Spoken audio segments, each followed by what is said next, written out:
कहते श्रद्धानो यथा कालम उपशांत जनाव्रता शरणन भगवतो भीक्षणम अवतार कथामृतम। संतों के चरणों में रह करके भगवान के अवतार चरित्र लीलाओं का बारंबार श्रवण करें।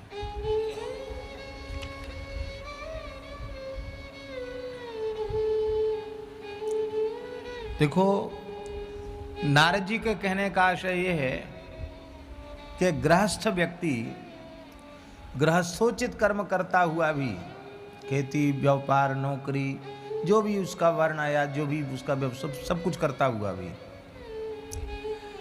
यदि सत्पुरुषों का संग और भगवत चरित्रों का श्रवण, ये दो काम श्रद्धा पूर्वक करता है तो उसका गृहस्थाश्रम बंधन कारक है।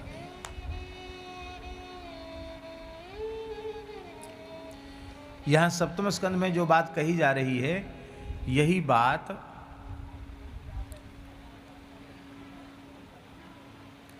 चौथे स्कंध में कहेगी। यहां नारद जी कह रहे हैं, वहां खुद भगवान कह रहे हैं। भगवान कह रहे हैं, लिखने योग्य श्लोक है भोले शंकर जी। भगवान कह रहे हैं, गृहे स्वाविशताम चापि पुंसाम कुशल कर्मणाम मद वार्ता यात यामानाम न बंधाए गृहामता। भगवान कह रहे हैं खुद अपने श्रीमुख से, जिन लोगों ने सविधि गृहस्थाश्रम में प्रवेश किया है, गृहस्थ धर्मोचित संपूर्ण कर्तव्य कर्मों का पालन करते हैं,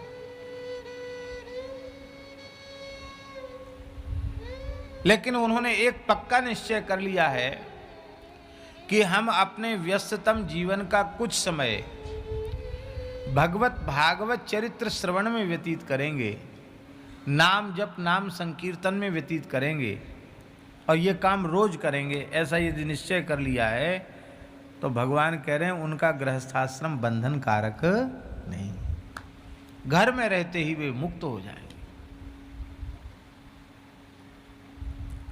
कितना सरल साधन है। रोज कम से कम आधा घंटे कीर्तन और आधा घंटे भगवत चरित्र श्रवण। 1 घंटा समय निकालो पक्का घर में, पर इस निश्चय के साथ समय निकालो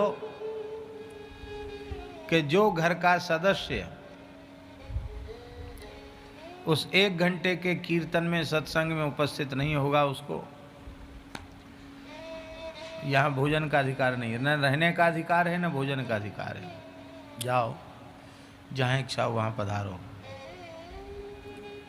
इतनी कठोरता करनी पड़ेगी। स्वयं सावधान होना पड़ेगा। आप सत्संग का समय है, आप मोबाइल पर बात कर रहे हैं। सत्संग का समय है, आप अखबार पढ़ रहे हैं। सत्संग का समय है, आप टीवी देख रहे हो। तो कैसे घर में अच्छी प्रेरणा मिलेगी? पक्का एक समय निश्चित, इस समय सत्संग करना ही है। बच्चे ट्यूशन नहीं पढ़ेंगे उस समय। सब पंचायत कर लो कि कौन सा समय है, उतना समय हम निकाल सकते हैं, उस समय में सब सत्संग करो। तो नित्य सत्संग होगा तो भटकन नहीं होगी। कितनी बढ़िया बात है।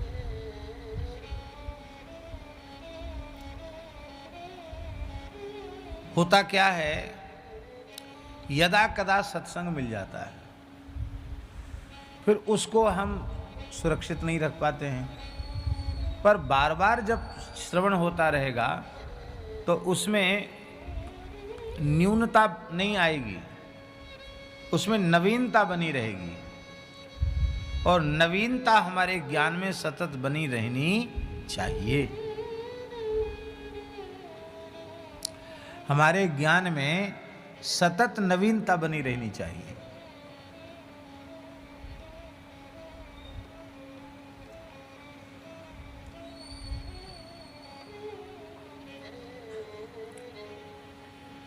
तो ये सरल साधन है गृहस्थ व्यक्ति के लिए। तो क्या होगा इस साधन से? होगा क्या?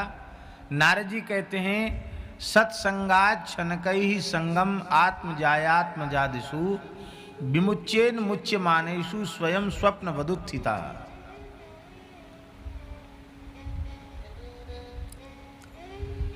जैसे स्वप्न से जगा हुआ व्यक्ति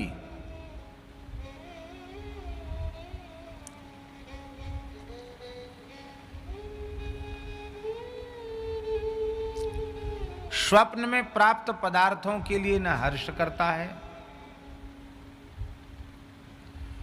न उनके बिछुड़ जाने का शोक करता है।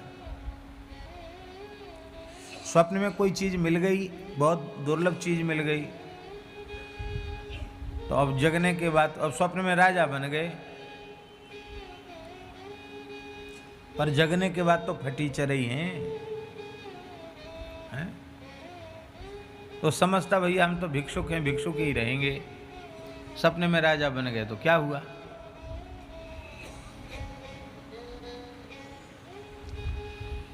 अब बढ़िया खूब लच्छेदार रबड़ी, मालपुआ और अधोटा दूध की घुटेमा खीर, ये सब भर भर के थाल आ जाए सपने में, और जैसे ही खाना शुरू करें नींद खुल जाए, खा नहीं पावे, तो रोगे क्या बैठकर उसके लिए कि हाय रे हाय, खीर मालपुआ कहाँ चला गया, रबड़ी मलाई कहाँ चली गई? तो रोएंगे तो नहीं, क्यों? हंसी जरूर आएगी, कहे भाई सपने की खीर थी। जैसे स्वप्न की वस्तु में किसी की ममता नहीं रहती है, ऐसे ही नित्य सत्संग करने वाले व्यक्ति की धीरे धीरे ममता समाप्त हो जाएगी।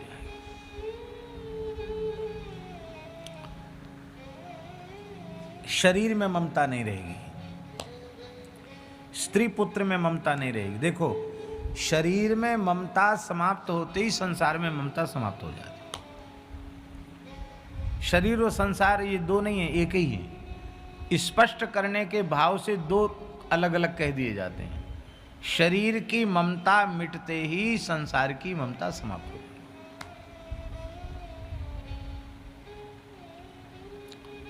अब एक बात और कह देते हैं, बहुत से लोग कहते हैं महाराज हम तो बहुत दिन से कीर्तन करते हैं, बहुत दिन से कथा सुनते हैं, हमारी तो अहमता ममता मिट नहीं रही है, ऐसे बहुत से लोग कहते हैं।